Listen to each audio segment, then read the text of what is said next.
So it's 200 years since Karl Marx was born back in 1818.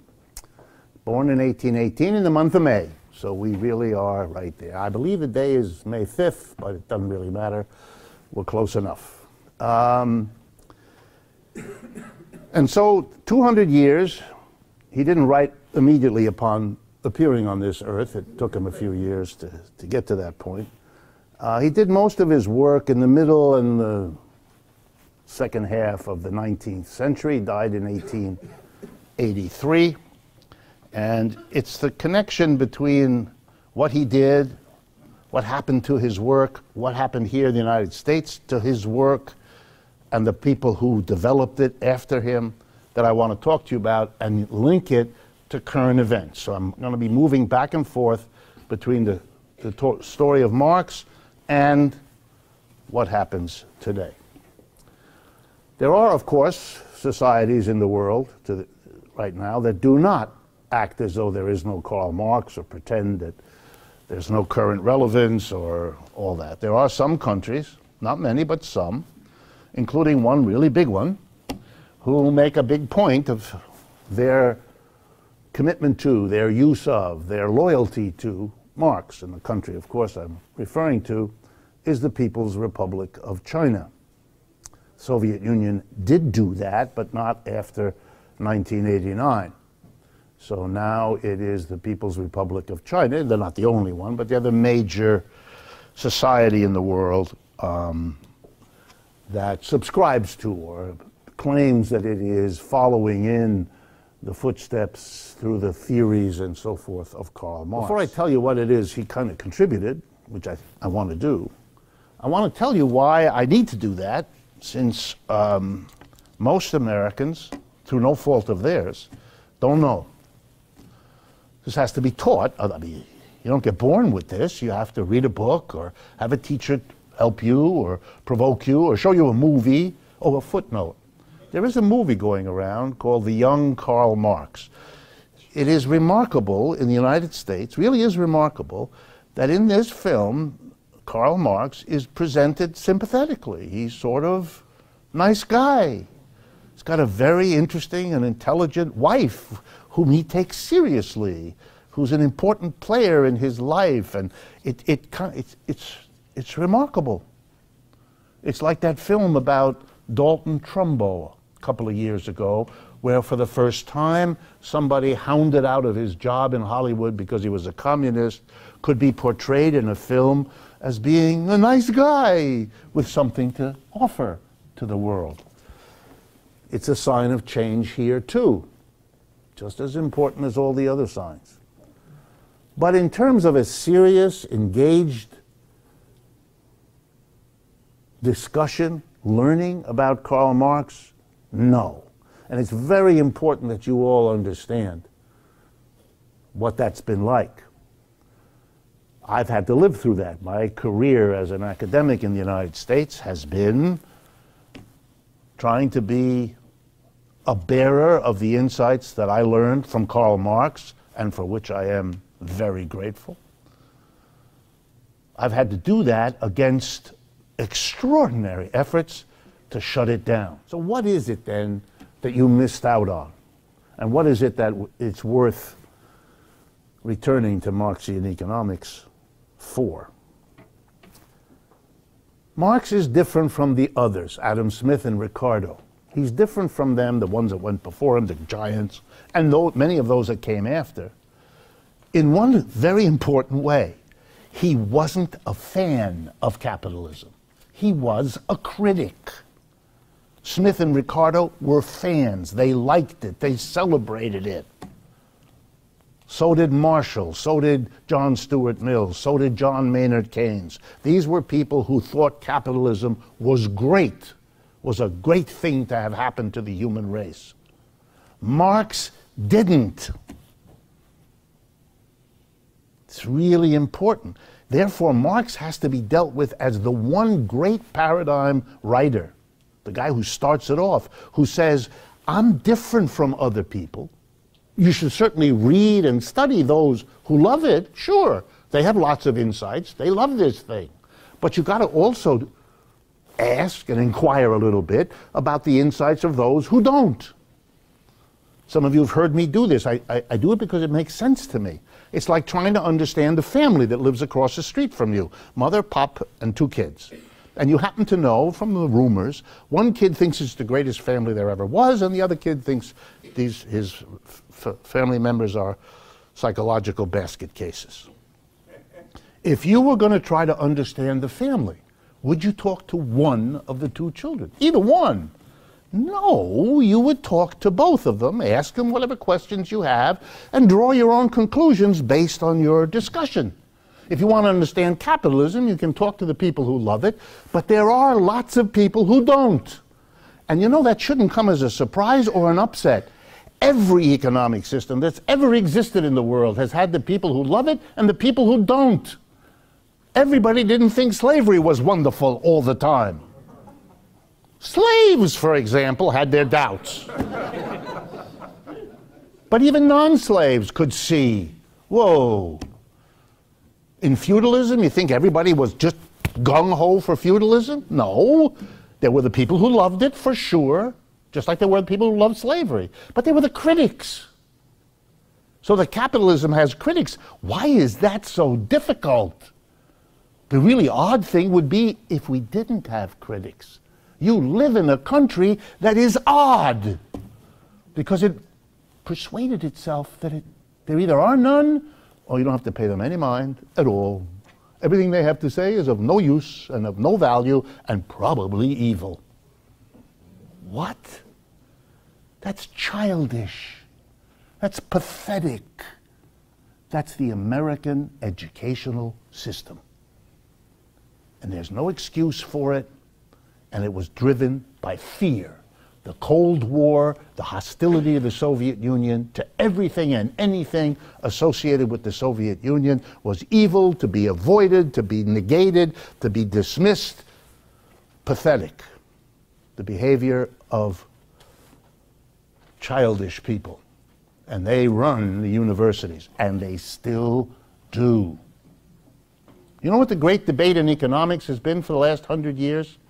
The debate between those who believe that the best way for capitalism to work is to have a minimum of government interference. This goes by names like laissez-faire or free market or lingo like that. You all know it. You live in it. That was the one position, the dominant, the winning position. Occasionally, there were critics who said, no, the best way for capitalism to work is to have the government come in and fix some of the not-so-good parts of capitalism. And government intervention and government regulation and monetary policy and fiscal policy and all the rest of it is needed to make the system. These are 2 people who are striving to make capitalism work out well because they love it. For them, that's the great, how much government should there be? How little government? Republicans, very little government. Democrats, a bit more government. There wasn't a great debate about, here's a question, can we do better than capitalism? And if so, how? And how do we get to that? What's the way to do that? No question. Look up the Congressional Quarterly. Look for, on the index, look for debates in which one senator or one congressperson said, I like capitalism, as opposed to a debate with someone who said, I didn't. You won't need to spend a lot of time. You won't find it. For the last half century, our government has been composed of 100% cheerleaders for capitalism. That's what you get. Rah, rah, isn't it wonderful? That's it. So what is the critical perspective that I would urge you to learn about from Marx? In a nutshell, number 1, capitalism is a stunningly unstable system. All human economic systems throughout history have been occasionally upset. But typically, they've been upset by a natural disaster. There's not enough rain, or there's too much rain, or the soil is exhausted, or insects eat everything, or sometimes social disasters, wars and conflicts. Capitalism is, in the way Marx says, remarkable because in addition to those, it has a kind of cycle, a kind of sick 4 to 7 years, by the way, every 4 to 7 years, the economy goes into the toilet. Millions of people lose their job for no discernible reason. Millions of people can't live because they're not getting enough. Why not? Because millions of people aren't working. The people who aren't working want a job. The people who aren't getting want the fruits of that job. But this system can't put these two things together. That is a stupefying failure, flaw. Or to use the technical term, well, I won't. Capitalism, by the way, wherever it has arrived, has brought with it, every 4 to 7 years, on average, an economic downturn. By the way, that's why there's a lot of nervousness on Wall Street. Because the last downturn we had was in 2009. You do the advanced math, 4 to 7 years. Oh, we're about due. Doesn't mean it's an average, so it can take a while, but it's a little scary. And with each passing day, it's been more scary. For 250 years, since capitalism settled in England and spread everywhere else, capitalists, their intellectuals especially, have tried to figure out a way to stop this instability, to prevent it, to overcome it. Every president since Roosevelt, every one, has promised the American people to get them out of the downturn that happened during his regime, which every president gets, and promised them, if you follow my policies, you'll get out of it, and if you follow my policies, we'll never impose this kind of suffering on our children. Every president promised it. No president ever delivered it.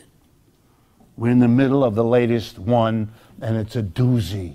Capitalism hasn't solved its problem. It wallows in it. And it messes up your life. It's why the job prospects you face now are lousy.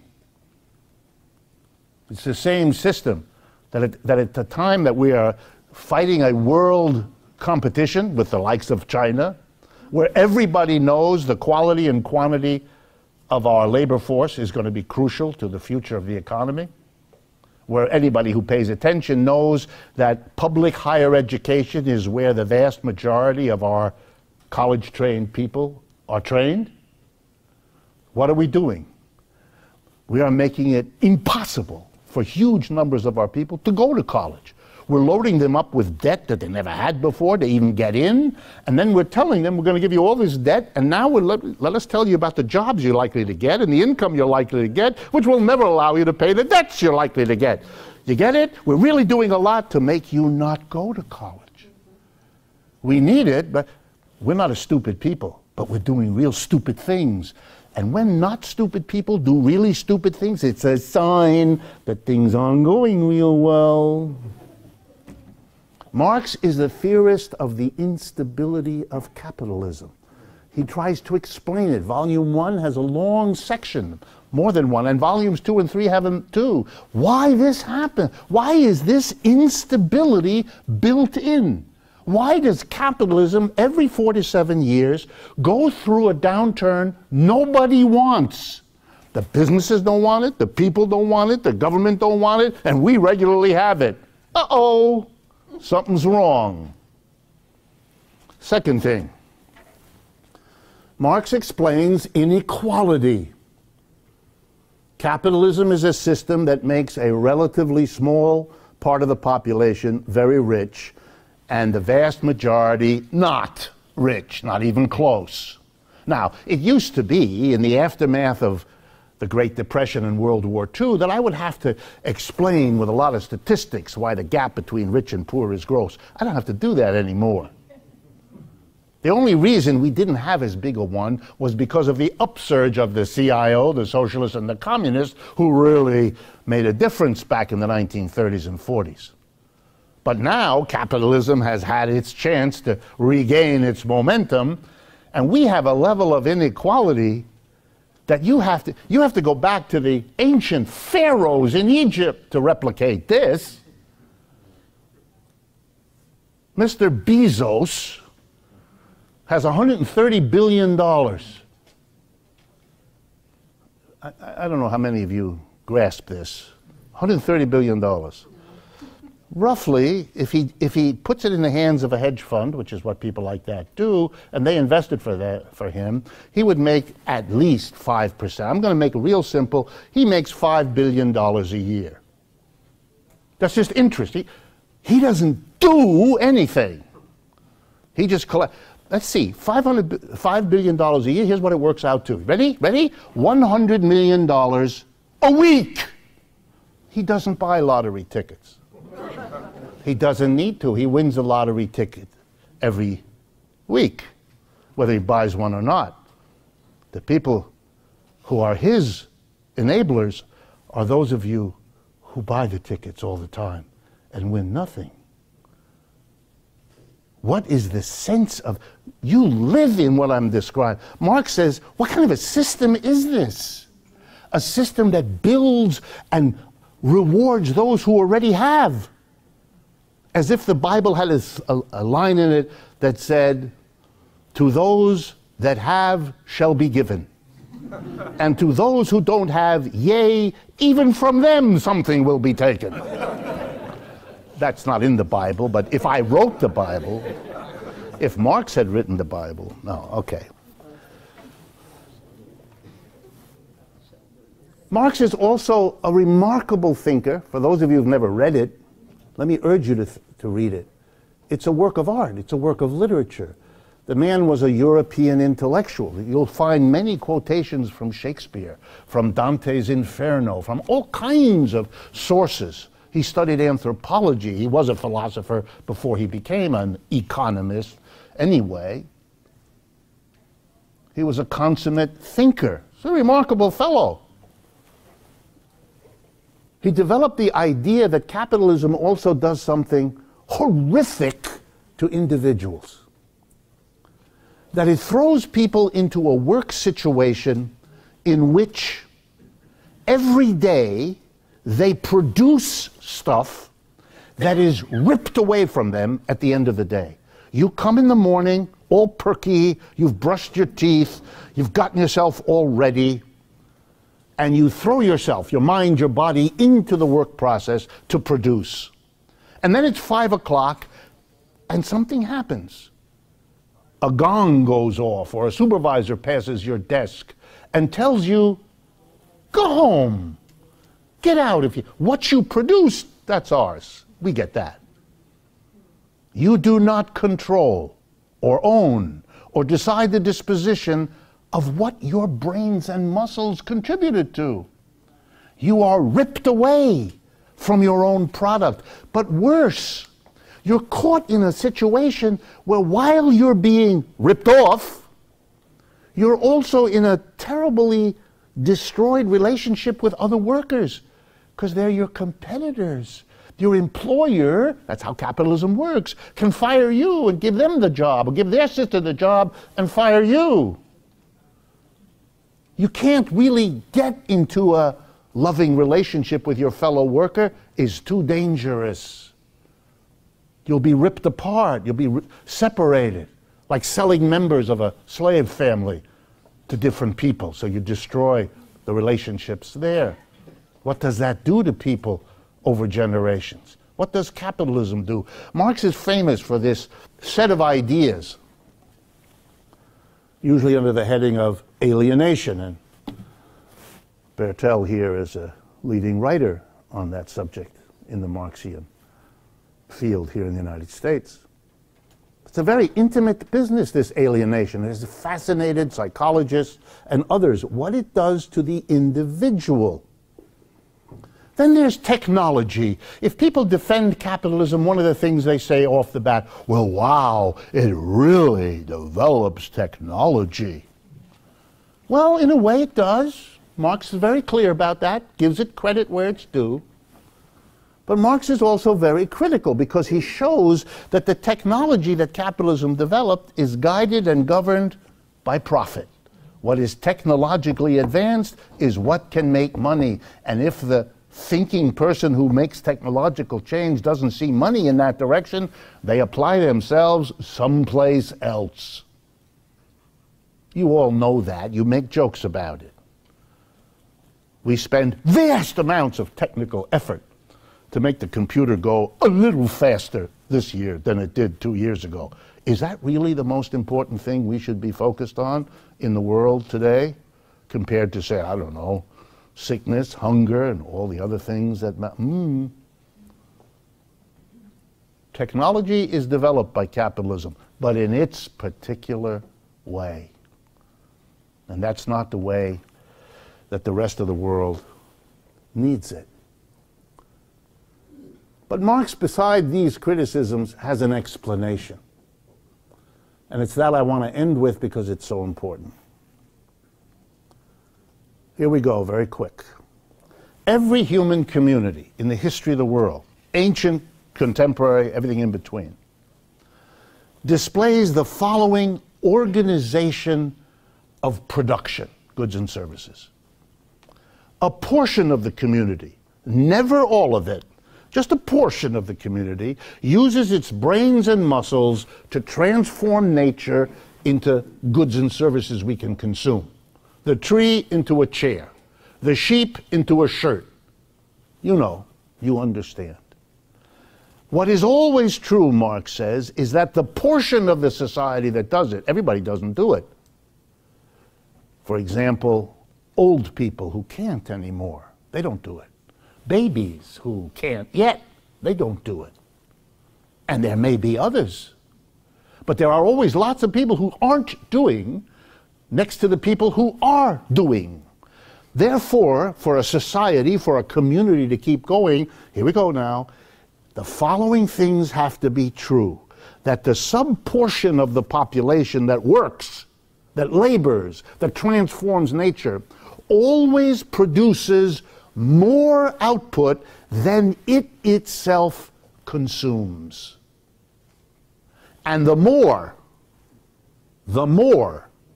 is distributed to allow other people who don't do the work to live. The old, the young, and anybody else that the community might want to say, hey, you don't have to work. You can do something else. You can whittle little figurines from wood in the woods. You can sing all day.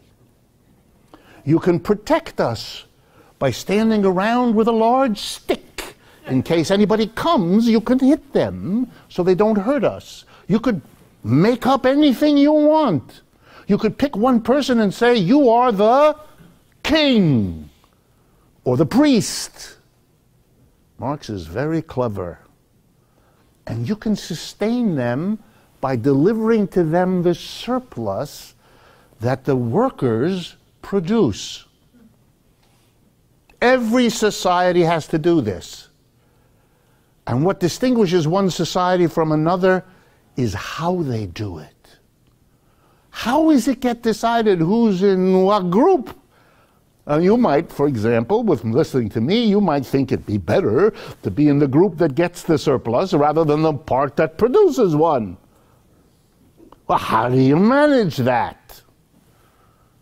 It's good to be the king, a famous movie once said. But how do you get to do it? In slavery, it's really kind of interesting. One part of the population becomes the property of the other. Literally, people are like animals or objects, they're the property. And you make them do all the work. And it's really good, because as fast as they produce it, you get it. You other people, let's call you, for lack of a better term, masters.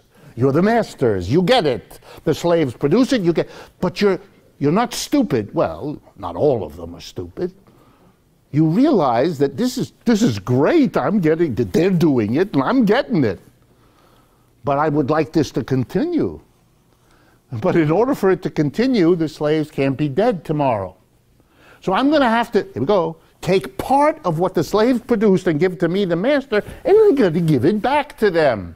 to feed them, to clothe them, to shelter them, so they are in a position to come back tomorrow and do this again. So in slavery, the slave produces the surplus that the master keeps, and then the master uses it in all the ways the master would like for his standard of living, and maybe to have a whole bunch of guys with sticks just to make sure that the slaves don't wake up one morning and decide, hey, we are the majority and there's not so many of them, we can fix this. Oh, but there's the guys with the sticks. So you get a system, which is really interesting now. Think what it does to your brain, where the slaves are producing the means of their own enslavement. They're delivering the sticks, which also teaches the slave who's willing to think, this is a system which can only exist so long as we permit it. Because if we don't produce and deliver that surplus, they got no sticks. And the people with the sticks have got nothing to eat. And they're not going to be bothering us with their sticks if they're dying of starvation, which is maybe how we fix this problem. In feudalism, same game. Only we call the players different names because they're not property. We have the serfs and the lords. Those of you who never heard about feudalism or European, 3 days a week the serf works with his or her family on their plot of land, Monday, Tuesday, Wednesday. Thursday, Friday, Saturday, they leave that plot, they go to the land of the Lord. And they work there, but the fruits of their labor on the land of the Lord goes to the Lord. And on Sunday, very important, on Sunday, they go to a special place where a person tells them that this is what God wants them to do. And even if it doesn't feel good, as soon as they're dead, it'll be better. Don't laugh, folks. Don't laugh. Now Marx's punchline. Capitalism. Capitalism, he teaches us, came into the world at the time of the French Revolution, at the time of the American Revolution, the end of the 18th century, 19th, so forth, or a little bit earlier in England. Capitalism comes in and says, we are the end of all of that. No more slavery. No more feudalism. We're getting rid of the masters. We're getting rid of the lords. We're guillotining. We're separating the Louis, the head, from the rest of him, and he's quiet after that. We're going to make a revolution, and this capitalism, this new system we're bringing in, is going to give us liberty, equality, fraternity, and democracy. In America, they emphasize democracy. In France, liberty, equality, fraternity. The three slogans of the French Revolution. And they make a revolution, and they destroy feudalism, and they destroy what's left of slavery, or if not then, a little bit later, and we have capitalism, which is now global. And Marx reaches his maturity 50 years after the French Revolution, a little bit longer. And he looks around, and here comes his great epiphany moment. He looks around and he says, we got capitalism. We've defeated slavery. We've defeated feudalism, and good riddance to them. But capitalism promised liberty, equality, fraternity, and democracy. And as I look around the 1840s and the 1850s around me, I see capitalism, but I don't see those other things. I don't see any liberty, equality, fraternity, or democracy. Capitalism, here comes the punchline, is a revolution betrayed. It is a revolution that promised what it never delivered and hasn't to this day. And Marx says to himself, Marx, I'm going to explain in my writings and my thinking why capitalism couldn't deliver on what it promised to the mass of people who helped the capitalist overthrow slavery and feudalism. And his answer was, capitalism isn't the break with slavery and feudalism it claimed it was. It's the same damn thing in a slightly altered form. Instead of slave and master, instead of serf and lord, you have employee and employer. And the employees produce a surplus that they deliver to the employer, who uses it to have people in dark blue uniforms with sticks in case you get out of line. You see them all over New York. And you worry about them for the same reason everybody always did. When you go to work, simplest way I know how to get this across, you sit with your employer, you discuss the conditions of your job, and you come to the point, how much am I going to get paid? And let's say it's 20 bucks an hour, you settle with your employer, you'll get paid. You're going to come in 9 to 5, Monday through Friday, you're going to work, you're going to get your $20 an hour. You all know what Marx teaches without ever having read it. But Marx will make you understand it a lot better. You know that that employer would never pay you $20 an hour if the following work weren't true. That during that hour, your brains, your muscles, your labor will produce more extra stuff for that man to sell at the end of the week than $20 worth. His factory, his raw materials. Those are in, he buys those and the output has that in it. But we call that value added in economics. When you buy a machine and you buy raw materials that have a certain value in it, say 100.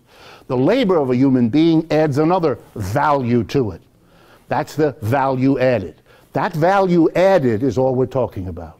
That value added has to be more than it costs the employer to get you there to add the value by your labor. You have to produce a surplus or else you don't have a job. Those of you who have told yourself, I'll never work for anybody who doesn't pay me what I'm worth, you don't understand capitalism. That's never going to happen. Capitalism is, to use a technical term, the fuck you system of economics. And it counts on you not wanting to hear the bad words. It counts on you. You don't want to face it. You don't want to understand what it means to be, as Marx loved to say, a wage slave. Sticking it to you by connecting the modern term of what you get to the old slave, which is the reality. Of course you're a slave. Your choice is which employer you're going to produce surplus for. You have no liberty, no freedom from this situation. Capitalism has trapped you in it. And therefore, what's the solution? Marx's logic. We have to finally break from the dichotomy, from this splitting of the production into the two groups, those who produce the surplus and those who get it and decide what to do with it. We've got to stop that. Not just the slave and master, not just the serf and the lord, but the employer and the employee. The reason democracy at work advocates for worker co-ops is because that's what they are. They're the end of that split. It's the end of the absurd notion you have to be an employer or an employee. There's no other way to organize it. That's what people in slavery thought. There's no other way than slavery. There's no other way. How could you have a business where there isn't divorce? Oh, stop. How can you have a society without a king? We managed. We can manage this one too. Here's a daring metaphor for you to think about. Do we really have to divide everybody into a man and a woman? Do we have to exclude from all the women the manly qualities that are there, and from all the men the feminine qualities that are there? Do we really have to do that to each other with all the suffering that that has produced? Come on. Get over it. Now you're going it's like, yeah. It really is. You know, we pride ourselves. We want to get over who cares about the color of your skin? Does it really matter? More pigment, less pigment? Come on, grow up. But it's the same issue. These are crazy, symbolic things we need to get out of being entrapped by. Marx is the fella who figured all of this out. If anything, and I'm a teacher, I look at your faces as I talk. If anything I have said this evening hits a response in you, you hear it, you find it interesting, it's very kind of you. You applaud when I'm done. I appreciate it. I have ego needs just like everybody else. But you're not applauding me. You're applauding Marx. And 3/4 of what I say is a hack presentation of Marx. But for you, it's interesting and exciting and new. And that's because you're starved in this area. You've been denied. And like anybody denied anything, it's really tasty when the first time you get it. and maybe even the second or the third. One of the biggest things you can do on this anniversary is not allow the suppression of Marxism. It's the most developed critical tradition of capitalism in the world. In the 150 years since Marx died, Marxism has been migrated to every country on this earth. It has integrated itself in every culture, in every level of economic development, in every historical situation, and in every politics. The number of interpretations of Marx are literally infinite. If you read an article that says the Marxist position on something is, go read something else. There is no the Marxist. There's lots of them. It may be difficult to wade through them, but too bad. It's too big a thing. It's a rich repository of criticism. It is a horrible failure of the United States not to have recognized it, not to have taught it, to have denied the people in this society the intellectual and critical tools that could have made us have much more progress in our social change that we need than we have now.